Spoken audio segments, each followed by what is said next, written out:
Alright, so what I realized about these whole awareness documentations is I forgot about the part where I'm supposed to reflect on the things that I'm learning, and I stepped more into a motivational space where I'm projecting what I'm learning through motivating myself so that you can understand. It's great, but I do want to step back and kind of take an analysis and a reflection so that you understand a deeper picture as to what's going on in my mind instead of just the self-reflection. More reflection over here, less from here.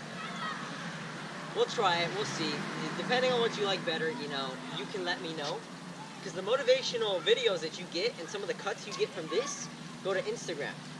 And that kind of stuff that you learn is totally awesome. And that's kind of what I was striving for with I shouldn't be coming out with 8 or 10 of those videos per awareness documentation. I think I'm trying too much in some sense, if that's what's happening. Sometimes it just really flows. But I just took a whole minute to explain that to you. Now I'm going to take this part to explain process in progress.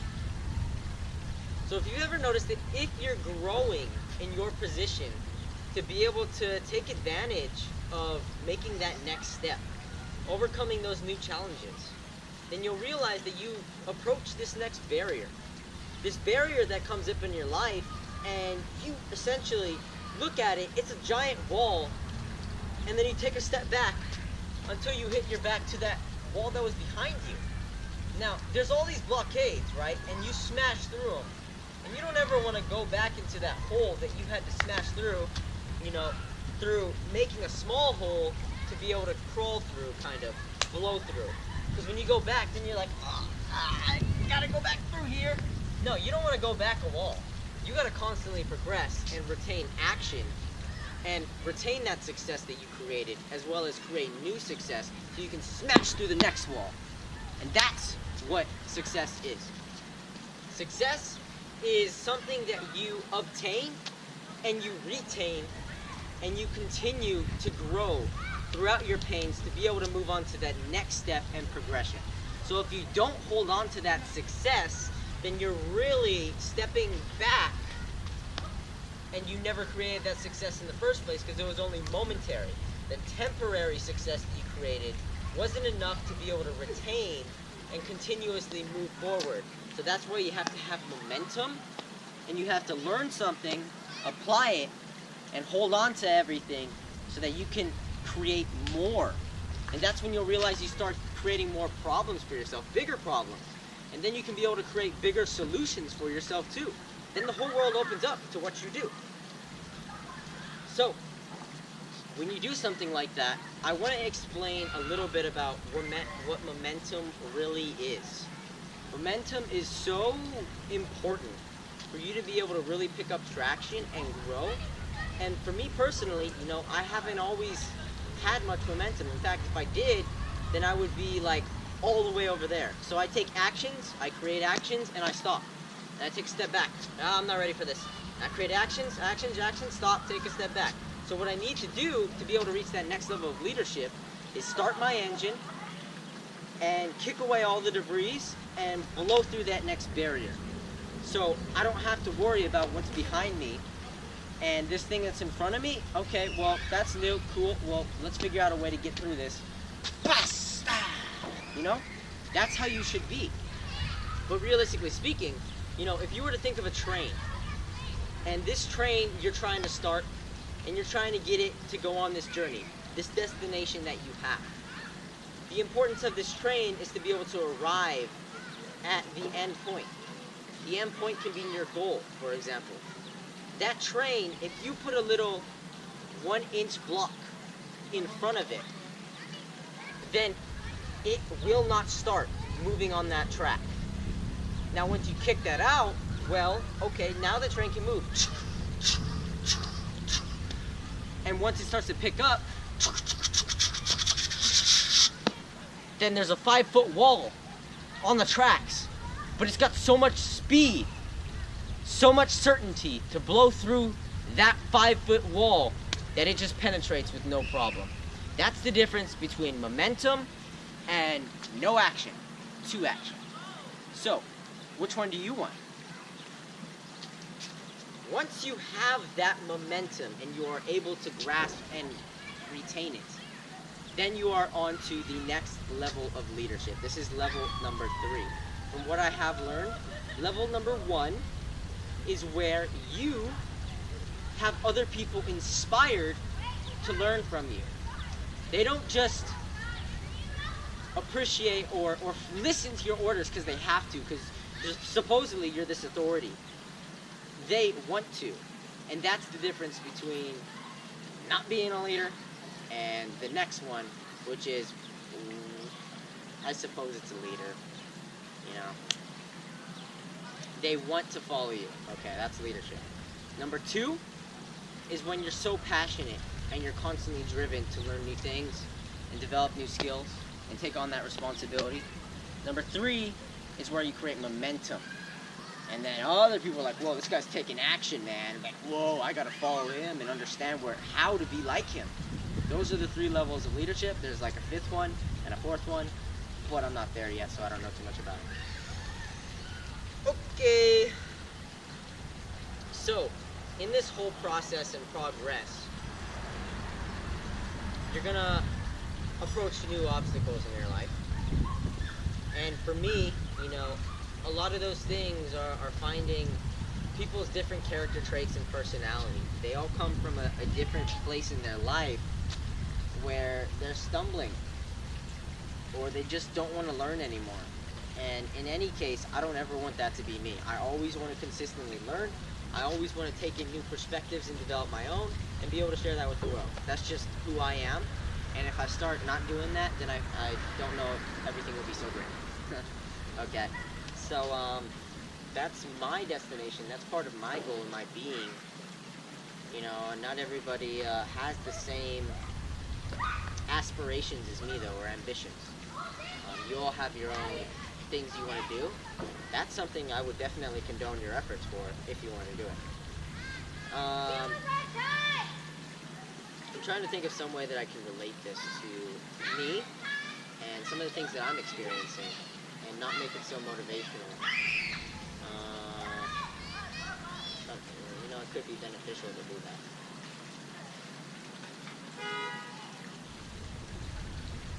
You know,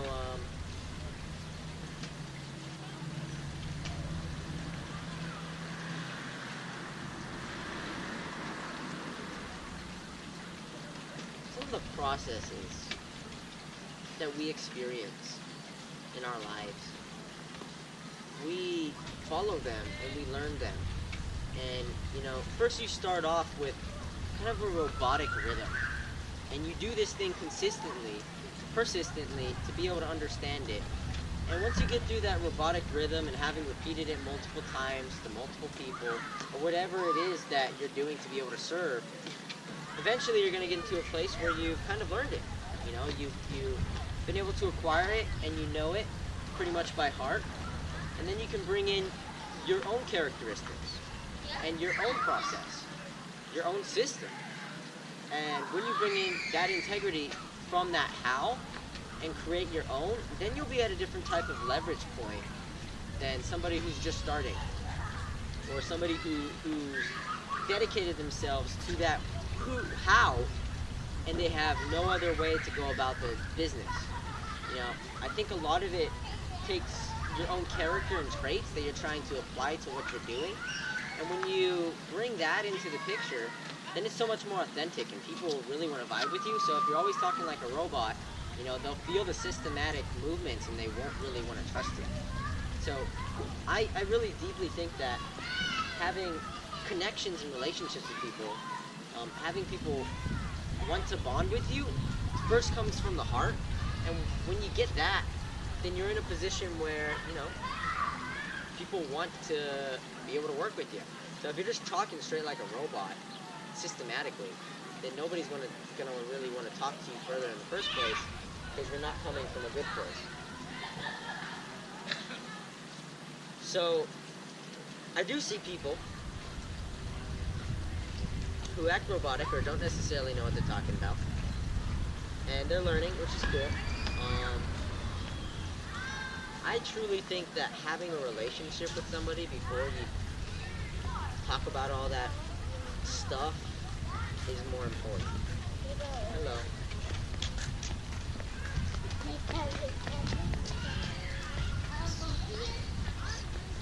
The great thing about everything is, you can always learn processes. You can always learn how to do something. The important part about learning how to do something is that in going through those processes and figuring out, what was already proven, the strategies, the systems that work, you're able to acquire the whys. You're able to acquire the motivations and the purpose in what you're doing and what is part of your character and your whole integral being. And when you bring in that moral compass to why you're doing this and the how that you're doing it, then you're able to discern where and what direction you should head in. And that why will lead you into how you now want to be able to renegotiate those terms and what you're doing to be able to serve, to communicate, to connect. And that's when you really start developing the who and who you are so that you can be able to create your own how and your own process. And that's really, really amazing if you can do that. For me, the hows didn't necessarily, they weren't housed within me. I've been told to do certain processes and systems, and I kind of neglected that and just lived in my why, and the how was like all the way on the outside. So I would think if you really want to be successful, then you would start with the how and really delve into that, so you can pick up that momentum. For me, I don't know, maybe it accelerated me. I didn't necessarily gain a lot of monetary advancement, which I probably could have if I did a lot of the hows, the processes that work. But I did learn a whole heck of a lot of myself facing problems that were more deeply rooted in what I was searching for. So that extremely picked me up, and now I can be able to apply those hows to find deeper meaning. So maybe it could have been faster. I do think that it's important to find your who and your why before you start doing hows, but if you start doing hows before, then perhaps it can accelerate that. I'm about to find that out because I'm starting to delve into hows. I just happen to be a why thinker, so I ask questions based on why, not so much on how.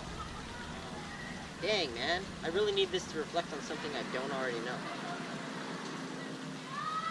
Okay, guys, so your internal deposit of who you are. People have a great trouble connecting with others because they're not truly emotionally connected with themselves. When you're able to establish that connection, really delve deep into your heart and understand why you are the way that you are, then you're able to be able to better project that with other people as well. Now, that all leads into process and progress and how you're going to be able to manifest your growth and being able to share that with others. So if you don't have that personal awareness, then you can't create that awareness within somebody else. With that being said, a lot of it is because you're hiding from your own emotions. You're not truly in tune. You choose not to accept it. And you're actually ashamed. So if you can be able to have a conversation with somebody and have them bring that out of you and be able to understand, lightly enough so that you can be able to slowly get out those pieces that are of your missing puzzle, then you'll be able to grow and understand how you can better be able to help people because you know your weaknesses and you know your strengths. A good way to do that is to be able to work with a coach. Somebody who essentially is going to be bringing out the things that you already have within you. That's what a coach does. And in doing so, they kind of really have to know when to discern as for how they're going to be able to bring that out of you when they know that they should push and when they know that they should pull back. And a good coach has that ability to be able to discern as for when that is a priority and when that's not a priority. So if you can be able to find someone that gets more fine-tuned into your emotions and how you want to be able to excel in life, then you'll be able to grow at a much more rapid rate. Now, even coaches invest in coaches. So you're not a good coach if you're not investing in another coach or continuously investing in yourself. In the standpoint that I'm at, I help coaches, consultants, and speakers increase their impact and income online. And I do that through online branding and digital marketing. And in doing so, I help them project their message in a way that is integral, in a way that represents their passion and interest, so that they can be able to work with people who have a need for what they have to share. Now, I learn a lot from these coaches. So the fact of the matter is, I'm constantly growing and developing my own perspective from their perspectives. And in doing so, I'm able to then find who I am, my whys, my hows, and how I'm going to be able to help people through who I am, to be able to project this message that not only I have to share, but I've taken from what they have to share to be able to grow that. So if you don't ask these coaches, these people that you're helping, how to be able to grow, then you're missing a massive way to be able to accelerate your pace. That's just my personal perspective, but you can go ahead and sell all you want. Relationships, having them feel like they do something, puts them in a position where, oh my gosh, I want to help him, I feel good, now how is he going to help me? Wow, it's an exchange. So if you find yourself in a place where you really want to grow through process and progress, I'd say it's about being connected with another person and truly seeking feedback. Because if you're coming from a place where you want to be able to understand how to be able to better the relationship and create that connection with somebody, then, you'd want to ask how you can be able to improve. The hard part about it is, not many people want to give feedback. Not many people want to give constructive criticism. A good reason for that is because they don't know yet, and people can't really give you solid feedback if they really don't know you. So for the small things that they have gotten to know you for, or that you rubbed off positively or negatively, you can ask them, but only if you really create a deep bond. And it's hard to find those people who create a deep bond immediately so you can be able to grow into that next step, because people are so emotionally closed off and barricaded that they can't take that next step for themselves. Oh, I know what I'm going to talk about. So I've run into a great number of people who are very inarticulated in how they're able to grow and express themselves. So when you ask them a question and you kind of ask them where do you need to be? What do you want to accomplish? These people are already pulling back oh, he's going to sell me, or, oh, I don't know what I want to accomplish. I feel uncomfortable. I don't want to talk about this. Okay, well, yeah, I understand. So what do you really feel is holding you back? It's always me. It's always myself. I'm the one holding me back. That's always the answer. Yeah, well, yeah, I have to agree. So what do you feel like you need to get to where you need to be? Well, I need this, and I need to be able to grow here, and this is what I could do. Okay, well, I have that solution. Are you ready? I just don't think, not at this time. I gotta take care of this, and, well, okay, well, I understand, if now's not a good time, I understand it may not be a good fit for you right now, so when you're ready, the system here will be waiting for you, and you can be able to take that on and grow to where you need to be. Bam! People are very uncomfortable with expressing themselves when they don't really know themselves.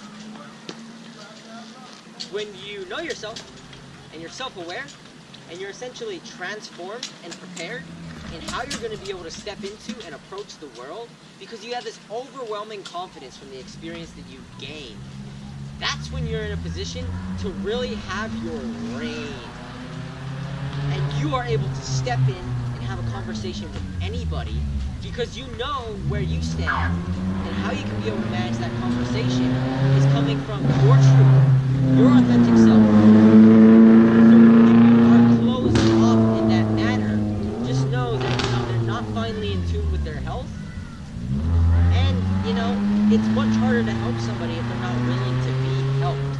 So it all is in tune with transparency, and your level of awareness allows you to be more transparent because you're in a place where you don't have to hide anything. You've already grown, and you can share that relationship with other people because you know your own.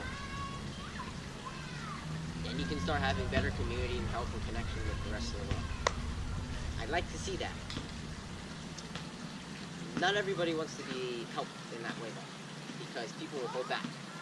And you can only truly help or be transparent with someone who is the other party that is willing to be transparent with you. If they're not, then you're not going to have that type of connection. And then they're actually going to feel insulted because you asked them to be transparent. You asked them for things that make them feel like you are questioning them. And when you ask why, it's coming from a place of solicitation. It's impactful in a way that they don't want to tell you that because they're kind of defending themselves.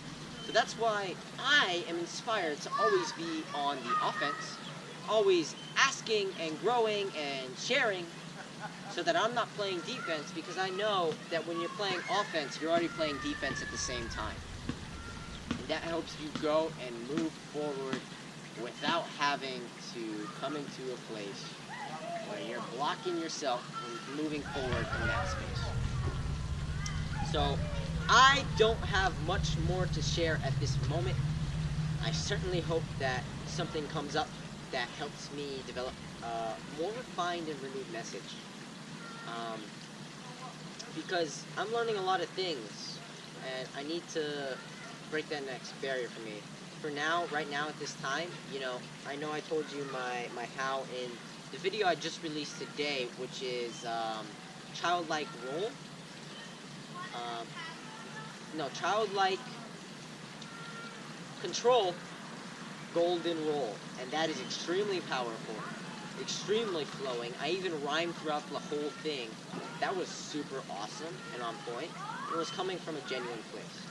So what I want to be able to do is create a lot of videos that are awesome like that, and always come from a genuine place, as I always aim to be, and transparency. So it's all a learning process, and these awareness documentations are meant not only for me, but for you to learn too. I don't think there's a real strategy about it. It's just expressing myself from where I'm coming from, some of the difficulties I'm facing. I think that makes the most sense, and once the value stops, I should stop. But I gotta dig deeper and understand, like, truly, what some of the problems are that I'm facing.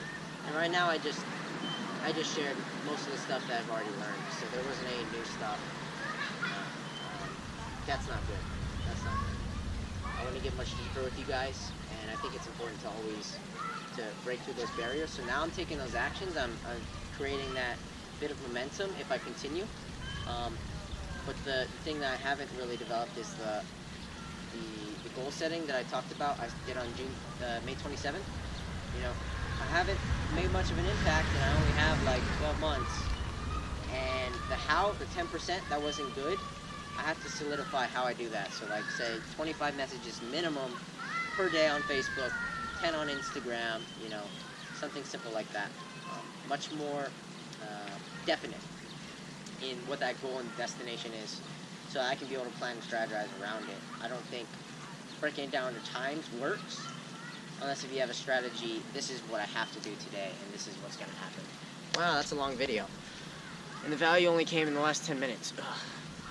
Alright, well, we're going to go eat some pancakes at IHOP, and enjoy the rest of the day. And perhaps I'll have a compilation of all of these second videos that I haven't been posting, because that's where the real strength comes in, is in the end, when I start finding what I really want to talk about. So perhaps I could have more structured videos in the future, yeah? Maybe for the 100th video, the 50th video, the 25th or 20th. every 20 videos, I share these end clips because my GoPro cuts the videos. It actually cuts the videos once it hits like past 17 minutes or something. So, and I don't really know how to sync them together. I'm sure it's easy, but you know, there is more traction than 17 minutes, and I hope I don't cut off the conversation, the topic, the importance of it. Anyways, this is the place I'm in. It's really cool. It's called Carson Park. I've never been here before. Sugoi na. You know, there's like stuff. I moved this trash can. I literally moved it to be able to get it there. And it didn't really go anymore inward. It's closer there. And there's like M&M's sitting around. I wonder if they're poison or there's something wrong with it. Cheez-Its and stuff, like, you know. I just wonder. I just really wonder. I'd probably be someone that would like eat that. So this place is pretty sweet. I love it. Never been here before. Played around the playground, hurt my knee. Ow! Have fun, guys. Be childlike, alright? I want you to live in authenticity, and that's the closest thing you can be. Childlike, not childish. There's the difference.